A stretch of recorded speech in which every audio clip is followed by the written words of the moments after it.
El antiguo Egipto inaugura la era de las pirámides. Un nuevo faraón accederá al trono y para consolidar poder se casará con su hermana.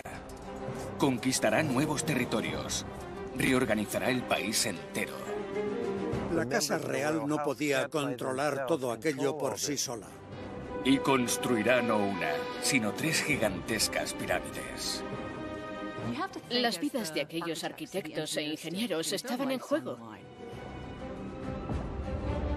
Las pirámides nos cuentan un relato lleno de innovación. Era una máquina resucitadora. Misteriosos rituales. Todo eso ayudaba al difunto a recargar su energía y vivir eternamente. Trabajo extenuante e intrigas palaciegas que nos descubre los secretos mejor escondidos de los faraones. Cada momia es distinta. Nunca sabes lo que te vas a encontrar. Nos permite atisbar en el día a día de los trabajadores y desvela la asombrosa historia del antiguo reino de Egipto. No es solo que el antiguo Egipto hiciera las pirámides, sino que las pirámides conformaron el antiguo Egipto.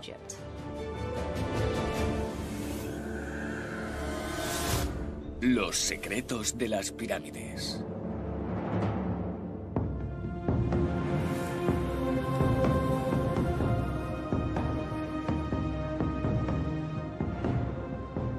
En el abrasador desierto egipcio, una montaña de piedra de 100 metros de altura se alza sobre la arena.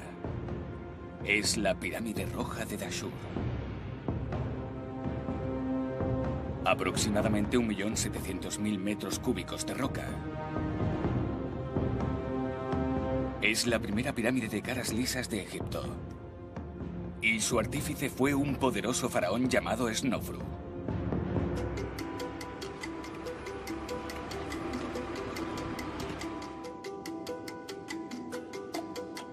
En el Museo de El Cairo, la egiptóloga Salima Ikram investiga al mayor constructor de pirámides de la historia.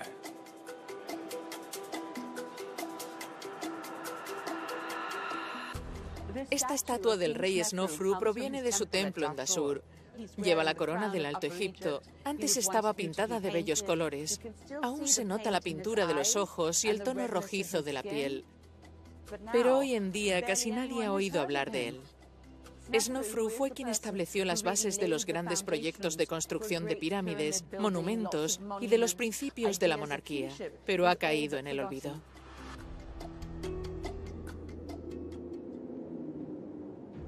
Para resolver el misterio de por qué Snofru construyó no una, sino 3 colosales pirámides, y cómo su ambición propició una revolución cultural en Egipto, tendremos que remontarnos más de 4.600 años atrás en el tiempo.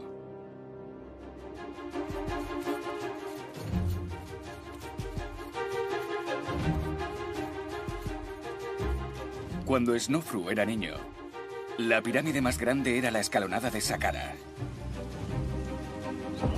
la primera pirámide que se erigió en Egipto.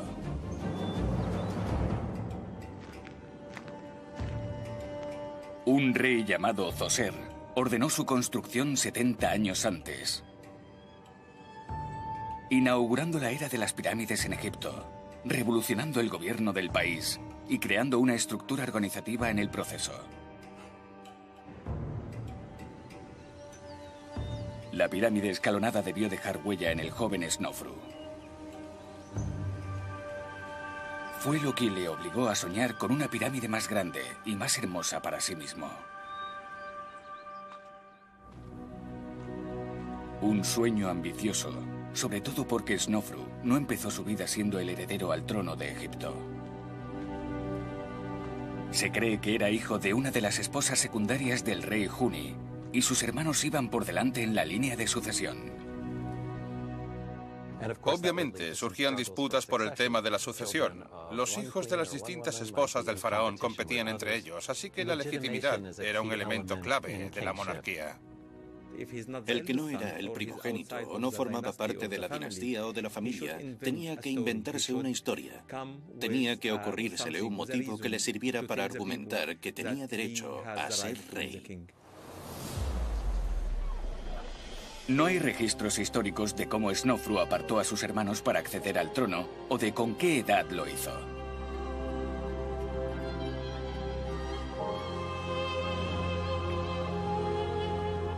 Pero el caso es que lo logró.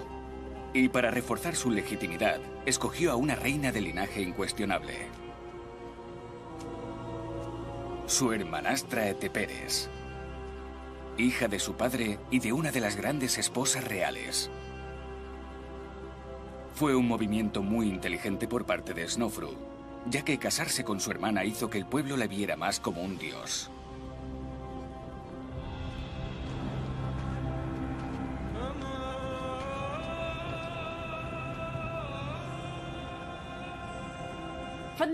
Desde el comienzo del reinado de los faraones, se consideró que el rey era una personificación del dios halcón Horus.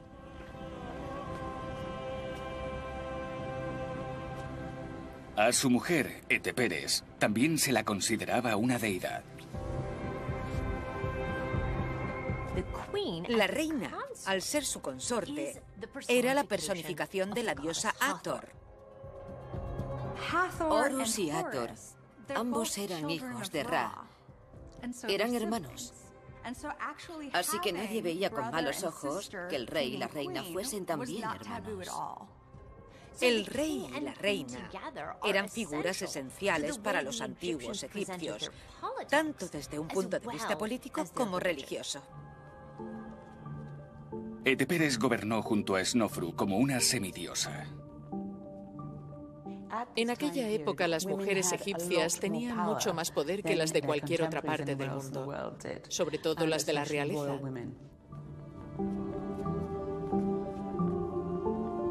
Sabemos que muchas de ellas colaboraban en el gobierno del país, ostentaban parte del poder a puerta cerrada y algunas llegaron a gozar de un estatus equivalente al de sus maridos.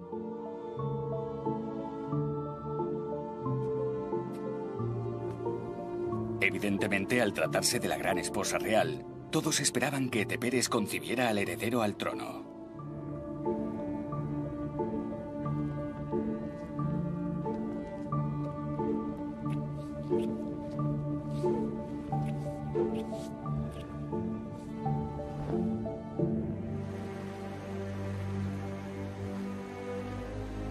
Snofru controlaba un extenso territorio dividido en provincias llamadas nomos. Cada provincia egipcia, cada nomo, tenía su propia capital y había numerosas aldeas y comunidades agrarias en el Valle del Nilo. El nomo era como la ciudad y los pueblos aledaños eran como un distrito de una ciudad. Pero el faraón era la máxima y última instancia de poder. La economía del antiguo Egipto estaba muy centralizada, lo que significa que la mayoría de los productos agrarios acababan en la capital y que el egipcio medio subsistía como podía, con lo mínimo. Snofru acumulaba tal cantidad de impuestos en forma de cereales y otros bienes que decidió invertir su inmensa fortuna en la construcción de un mausoleo.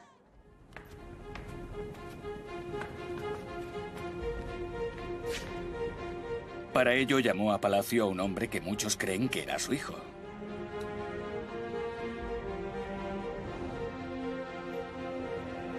Su nombre era Nefermat.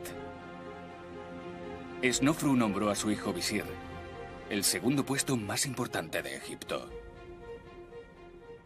El visir del antiguo Egipto es comparable a la figura de primer ministro. El resto de ministros están supeditados a él. Todo indica que Snofru intentó que su familia controlara todos los puestos importantes del país. Lo hizo para evitar una expansión del poder que acabara derivando en una fragmentación del reino.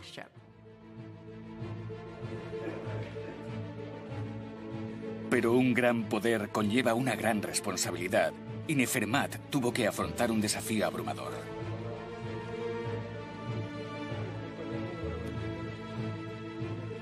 Snofru le pidió a su hijo que creara una pirámide mausoleo mayor que todo lo que se había hecho hasta entonces.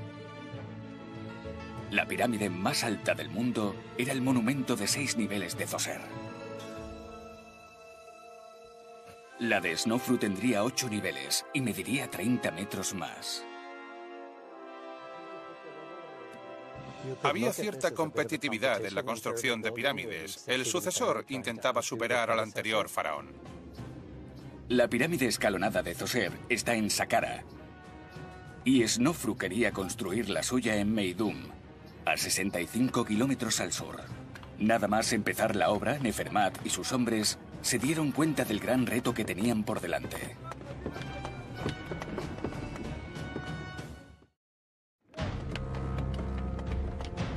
En el antiguo Egipto, el hijo del faraón Nefermat ha reunido a un gran grupo de obreros para construir una pirámide mausoleo digna de su padre. Una tarea titánica en la que miles de civiles fueron obligados a participar.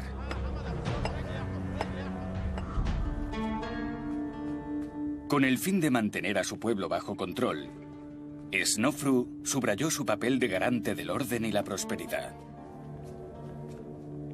Se cambió el nombre a Horus Neb Mat, que significa Horus, maestro del Mat. Ma'at engloba la idea de verdad, justicia o incluso orden universal o armonía. La labor más importante del rey en la tierra es mantener el Mat. Para los antiguos egipcios, el mundo era una dicotomía de orden y caos. Lo contrario del Mat era el caos. Cuando hay caos, no hay orden, y el orden está por encima de todo. Que el faraón se proclamara a sí mismo el señor del Mat significaba que quería un reinado equilibrado, bien planificado y ordenado. Snofru puso a sus súbditos entre la espada y la pared. O le obedecían o se arriesgaban a que el universo colapsara. Si eso no motivaba a los miles de ciudadanos a los que obligó a trabajar en su faraónico proyecto, ¿qué lo haría? Los antiguos egipcios creían que construyendo la tumba del faraón contribuían a mejorar el orden del cosmos. Por este motivo, se puede decir que la construcción de las pirámides durante el reinado de Snofru fue la puesta en práctica de su propio nombre, el Señor del Mat, el Señor del Orden y la armonía cósmica. No obstante, Snofru fue el único que salió beneficiado. El objetivo de las pirámides era que el rey resucitara al otro lado de la muerte, que se reuniera con las estrellas y los dioses y que se llevara a toda su comunidad con él, que era nada más y nada menos que todo Egipto. Los obreros habían asimilado la idea, el concepto, de que estaban construyendo algo para el faraón, que era un dios en la tierra. Así que esperaban que cuando murieran formarían parte del reino reconstruido del faraón en el más allá. Consideraban que la vida y la muerte estaban estrechamente entrelazadas, de ahí su obsesión con la muerte y las tumbas.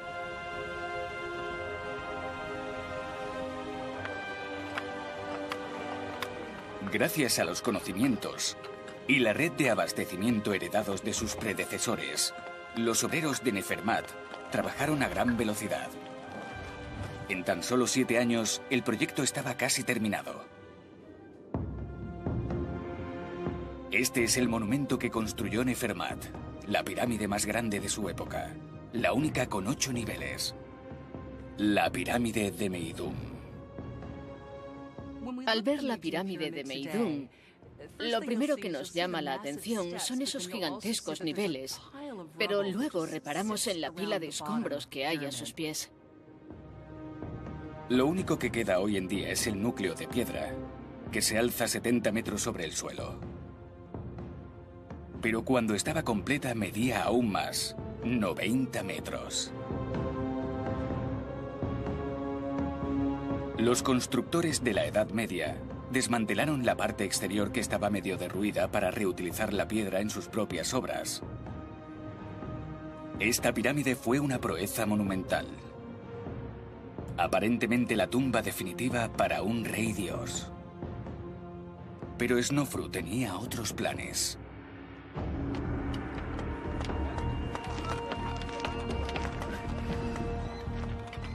Empezó en Meidum y su proyecto primigenio era una pirámide escalonada. Pero al poco de empezar las obras, decidió que eso no era lo que quería.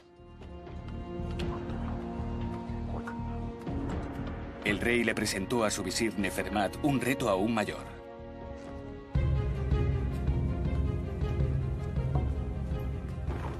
Snofru ordenó la construcción de un nuevo monumento. Una pirámide mucho más grande con caras lisas en lugar de niveles. Era una idea revolucionaria. La primera pirámide auténtica de Egipto. Para cumplir con los deseos de su padre y diseñar aquella segunda pirámide, Nefermat tuvo que volver a empezar de cero. Lo primero que hizo fue decidir dónde iría la nueva pirámide, a unos 50 kilómetros al norte de la otra, en Dashur. Este nuevo emplazamiento estaba muy cerca de la cantera de piedra caliza que Nefermat necesitaba para la cubierta exterior. Tenía que tallar sillares lisos para el revestimiento y eso incrementó considerablemente la carga de trabajo de los obreros de la cantera. Pero el comienzo de las obras en el nuevo emplazamiento no supuso el abandono del proyecto original de Snofru en Meidum. Era su plan B. Si el faraón moría antes de completar la segunda pirámide, volverían a Meidum y la terminarían. La infraestructura necesaria para construir dos monumentos colosales, que además no estaban precisamente cerca uno de otro, fue algo inconcebible en aquella época. Estaban construyendo dos pirámides gigantescas al mismo tiempo. Snofru y Nefermat acometieron el proyecto logístico y arquitectónico más osado de la historia hasta la fecha.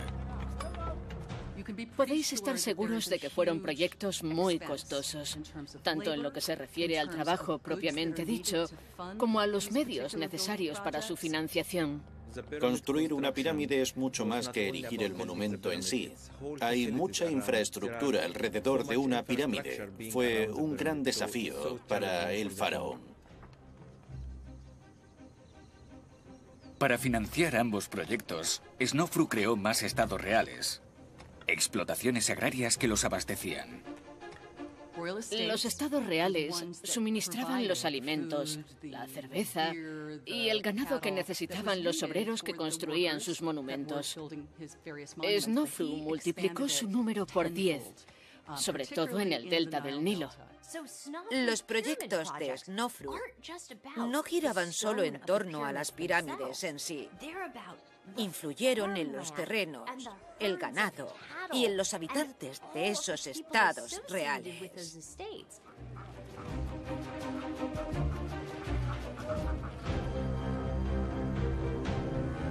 La magnitud de los proyectos era tal que la familia no podía gestionarlos sin ayuda. La comida, la alimentación, las materias primas, los cinceles, los martillos, la piedra caliza. Snofru no paraba de hacer llegar funcionarios de todos los rincones del país para que ejecutaran las órdenes de palacio. La burocracia estaba evolucionando. Eso es lo que hacía que el Estado se volviera más complicado y que los miembros de la Casa Real no pudieran controlarlo todo ellos solos.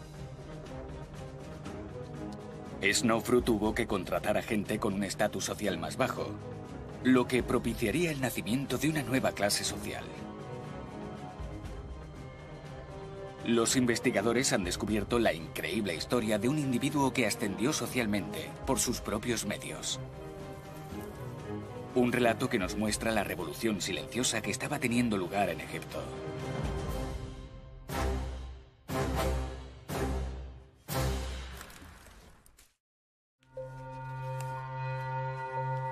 Snofru, el antiguo faraón egipcio, quiso construir 2 pirámides a la vez, un colosal proyecto que la familia real no podía llevar sola. En ese contexto, el increíble ascenso social de un hombre de a pie puso de manifiesto el funcionamiento de la administración egipcia. Su nombre era Metien.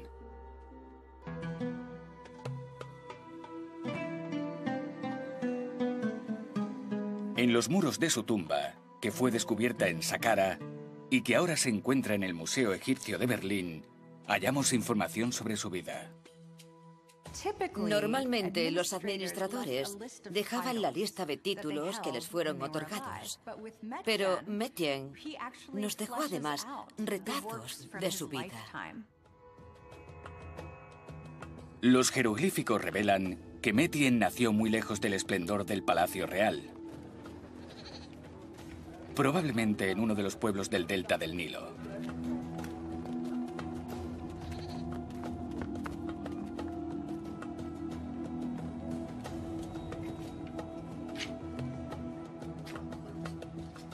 Su padre, que era juez, se aseguró de que recibiera una educación de calidad. Aprendió a leer, a escribir y a llevar las cuentas. Sabemos que en el antiguo Egipto se valoraba mucho el saber leer y escribir. De hecho, hay textos antiguos que decían que había que amar a la escritura más que a la propia madre. Si te hacías escriba, podías acceder a puestos muy importantes en la administración del Estado, porque casi nadie sabía leer y escribir en el antiguo Egipto.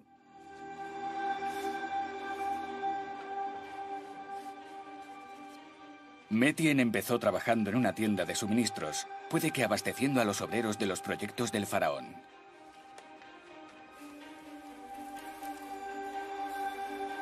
No era más que un diminuto engranaje de la colosal maquinaria de construcción de pirámides, pero un engranaje que había empezado a llamar la atención de sus superiores.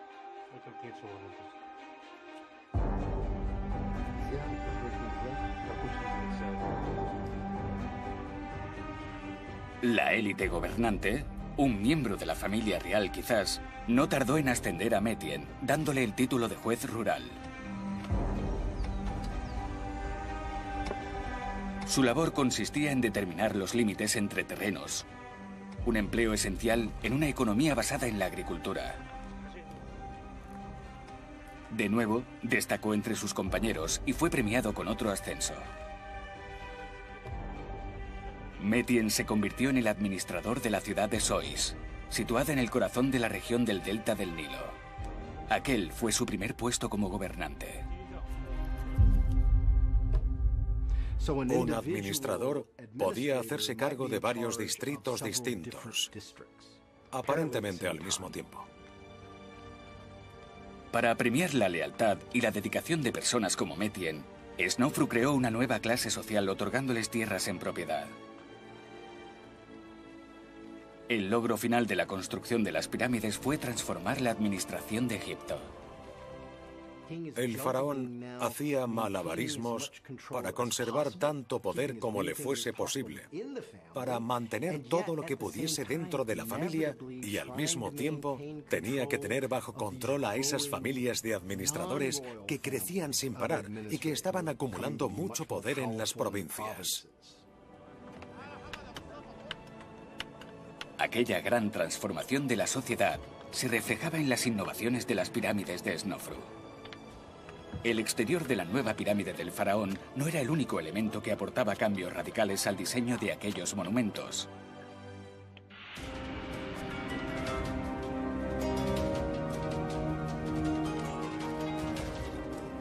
El visir de Snofru, Nefermat, construyó la cámara funeraria bajo la pirámide tal como dictaba la tradición.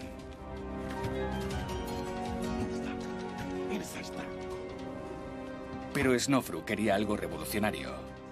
Se empeñó en que la cámara funeraria debía formar parte de la estructura interna de la pirámide.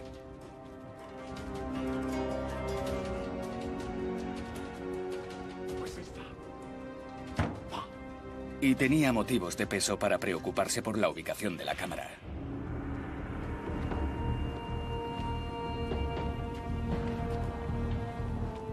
cada vez había más saqueos de tumbas y los propios constructores solían estar implicados. Los ladrones de tumbas destruían las momias en su afán por robar joyas y otros tesoros y amuletos. Los miembros de la familia real sabían que las pirámides hacían que los ladrones repararan en ellos y en los objetos que almacenaban en ellas. Evitar los saqueos se convirtió en la prioridad de los faraones. Sabemos que en el nuevo reino de Egipto se empalaba a los ladrones de tumbas. Así que parece que no tuvieron mucho éxito.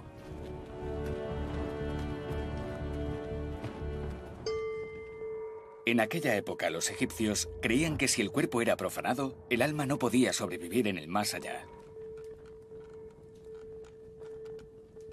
Por lo que proteger la momia colocándola en una cámara inaccesible era esencial para los faraones. Snofru ordenó que su cámara funeraria estuviera oculta en el corazón de su nueva pirámide y que se construyera un intrincado mecanismo de sellado que protegiera los pasadizos con enormes bloques de piedra. Cuando vemos una pirámide por fuera, no nos percatamos de los mecanismos de ingeniería que utilizaron para crear esas cámaras, para enterrar al faraón, en realidad.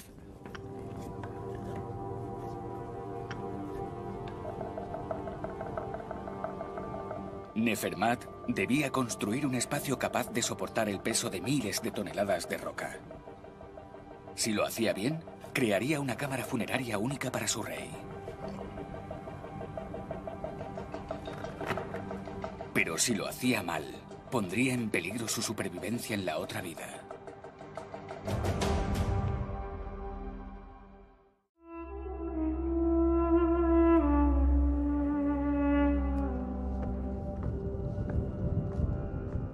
En Dashur, en la segunda pirámide de Snofru, el egiptólogo Basil Dobrev investiga los secretos de la revolucionaria cámara funeraria del monumento.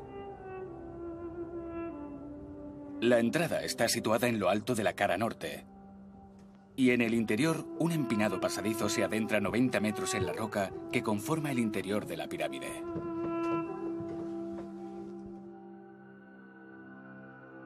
Luego el pasadizo continúa hacia arriba hasta llegar a una cámara que asoma sobre el nivel del suelo.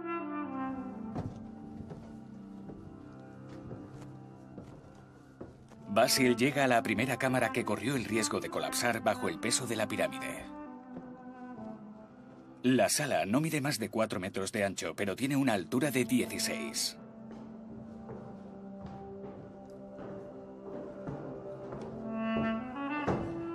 No es fácil llegar hasta aquí. Subimos un par de docenas de metros y nos adentramos casi 90 en el subsuelo, pero aquí estamos a nivel del suelo. El problema es que la pirámide se colocó directamente sobre un espacio vacío. ¿Y cómo se protege ese vacío? ¿Cómo se evita que colapse? Pues dieron con una solución muy ingeniosa. La solución de los constructores fue crear una falsa bóveda, una sala en la que las paredes se van acercando gradualmente a medida que se van añadiendo las capas de sillares, hasta que los extremos se unen en la cúspide, formando una bóveda que se sostiene sobre sí misma. Esta cámara fue la primera prueba. Funcionó y la ampliaron, porque ya habían planeado construir otra, que sería la cámara funeraria y que iría dentro del propio monumento, sobre el nivel del suelo. Los ingenieros se dieron cuenta de que cuanto mayor fuese el suelo, más alta tendría que ser la falsa bóveda. Así que cuando construyeron la cámara en el interior de la pirámide, rebajaron un poco las dimensiones. Por fin hemos llegado a la cámara funeraria de Snofru. No debemos olvidar que por encima de nosotros hay unos 70 metros de monumento. Las largas vigas de madera que se usaron para reforzar la cámara siguen en su sitio. Son de cedro, madera importada de fuera de Egipto. Estas vigas, que están colocadas en las 4 paredes, actuaban como muros que protegían el sarcófago. Mucho más tarde se escribió en el Libro de los Muertos, que es un compendio muy famoso de hechizos resucitadores: poned vigas de cedro en las paredes y echad agua encima. Eso os protegerá de vuestros enemigos. Es muy interesante porque ese conjuro se transmitió de generación en generación durante siglos y la primera vez que se utilizó fue aquí. Pero a pesar de todo el esfuerzo tanto arquitectónico como mágico, los arqueólogos creen que la momia de Snofru no acabó en esta cámara revolucionaria. ¿Por qué? Porque la segunda pirámide no le salió como esperaban.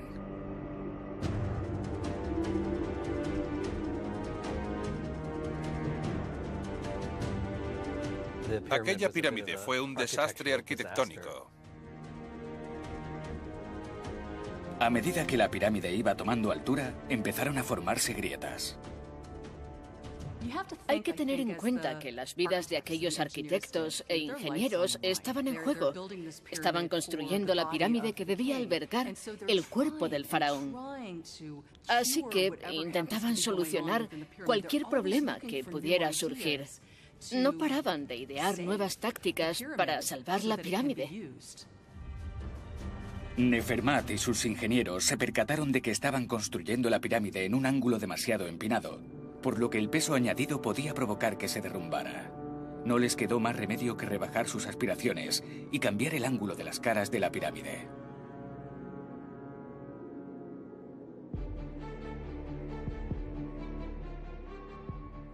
Al principio tenía una inclinación de 60 grados y los sillares se deslizaban porque la estaban construyendo sobre la superficie natural del desierto. Para arreglarlo, le pusieron un revestimiento con una inclinación de 54 grados, pero entonces la pirámide sería gigantesca y esa inclinación siguió dándoles problemas.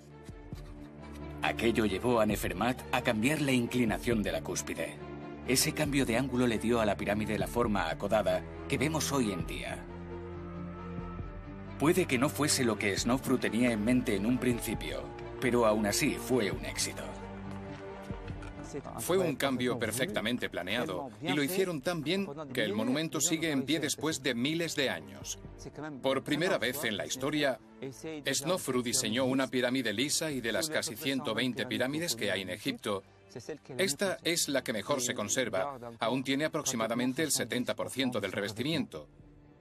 4.600 años después la vemos casi tal como era antes.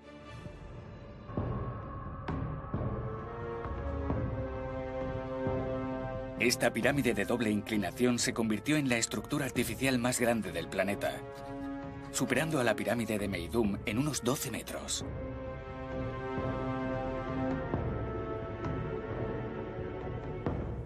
Pero Snofru o deseaba superar un nuevo récord o no consideraba que la pirámide acodada fuese digna de un rey, porque una vez más le ordenó a Nefermat que hiciese una nueva pirámide.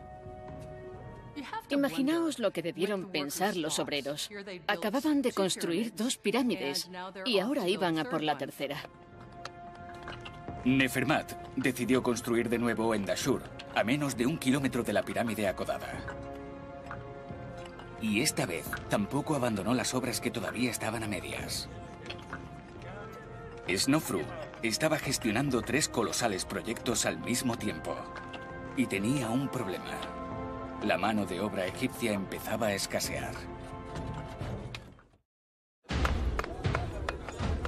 El faraón Snofru necesitaba materiales y mano de obra para las 3 pirámides que estaba construyendo. Y los buscó más allá de sus fronteras. Hay jeroglíficos que indican que Snofru tuvo éxito en muchas de sus campañas militares. Snofru invadió la actual Libia en el oeste y Nubia en el sur. Y se dice que regresó con miles de prisioneros. Creo que tiene mucho sentido pensar que les puso a trabajar para el Estado egipcio. Seguramente en alguna explotación agraria o en algún tipo de Estado que proporcionará recursos económicos adicionales a los proyectos de construcción de pirámides de Snofru. El faraón quería prisioneros extranjeros para ampliar su base económica, su base obrera. No se han hallado testimonios de cómo trataban a esos prisioneros, pero la costumbre de conseguir mano de obra en las conquistas estaba muy establecida. Además de obreros, los egipcios se hicieron con 200.000 reses y materias primas como cobre, piedra y metales preciosos. Aquello contribuía a aumentar la riqueza del país, la del faraón, y aceleraba el proceso de construcción de las pirámides.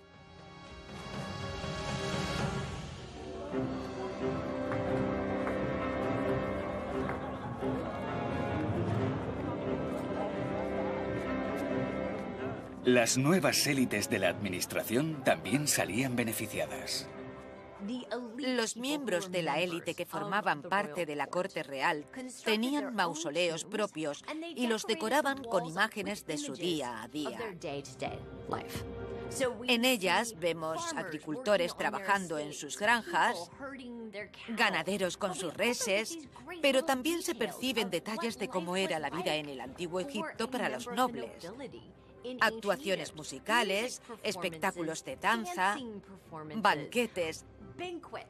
Son retazos de una vida llena de lujos.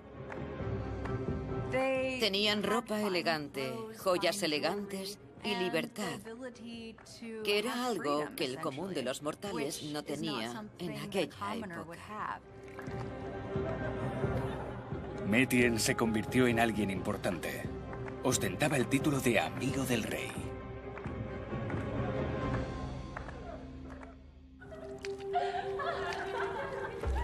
También era el jefe del palacio de las ciudades del Lago del Sur. Aquel era el palacio donde vivían las esposas y consortes de Snofru. Existen numerosas pruebas de que las reinas tenían poder financiero y propiedades. Así que no penséis en un harén en el que las reinas vivieran recluidas con gente encargada de salvaguardar su pureza sexual. No. Obviamente se esperaba que le fuesen fieles al faraón, pero el palacio de la reina era una entidad económica. Aquellas mujeres, ya fuesen concubinas o reinas, vivían juntas en una zona del palacio, pero dudo que fuese un lugar tan sensual como el que denota la palabra harén. No era un contexto meramente sexual. Así que tenemos que reencuadrar el modo en el que vemos esas estancias femeninas que estaban conectadas al palacio.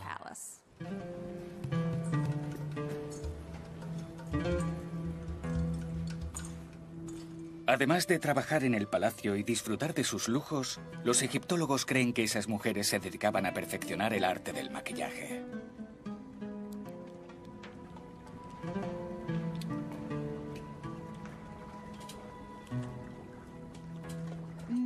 El maquillaje era algo muy común en el antiguo Egipto y lo usaban tanto mujeres como hombres.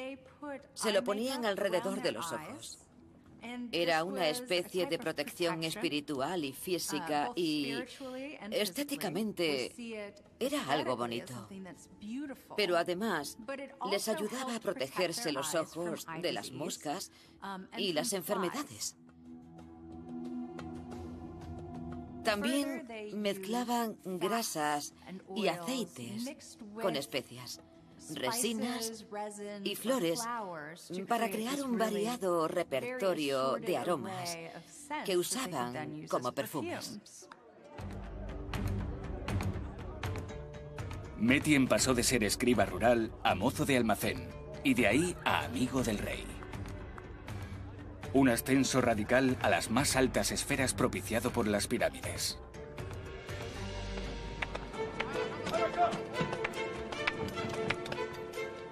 En las obras de la tercera pirámide de Snofru, los obreros trabajaban sin descanso. 18 años tardaron en construir el último gran monumento de Snofru, su tercera pirámide. A esta pirámide se la llama la pirámide roja de Snofru, lo que es un poco raro porque está hecha de piedras más bien amarillas. Hay franjas rojizas que le dan un tono, una especie de pátina rojiza que le da el aspecto que vemos hoy. Pero antes no era así. En la época de Snofru, al final de su reinado, más bien fue cuando se terminó. Era una pirámide magnífica, lisa, revestida de blanco. La pirámide roja es única. Fue la primera vez que se consiguió pasar con éxito de la pirámide escalonada a la lisa. Como en la mayoría de las pirámides, los obreros posteriores retiraron y reutilizaron casi todos los sillares lisos que la recubrían.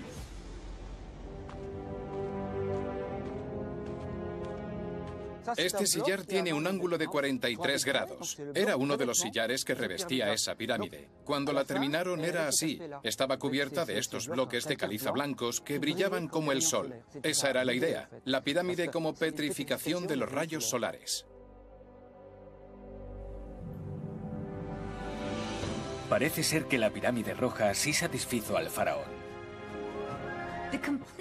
La pirámide roja fue la primera pirámide lisa que se construyó completamente durante el reinado de Snofru.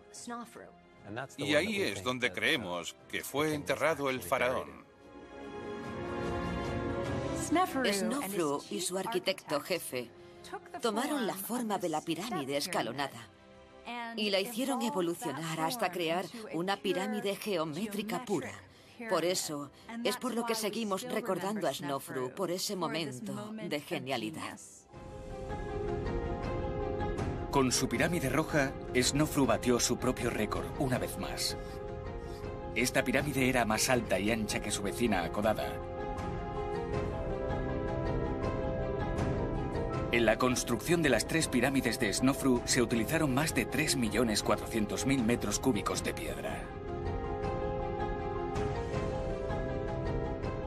En lo que se refiere a transportar metros cúbicos de caliza, Snofru se lleva la palma. Fue algo increíble. De hecho, durante mucho tiempo nadie creyó que un solo rey pudiese construir tantas pirámides.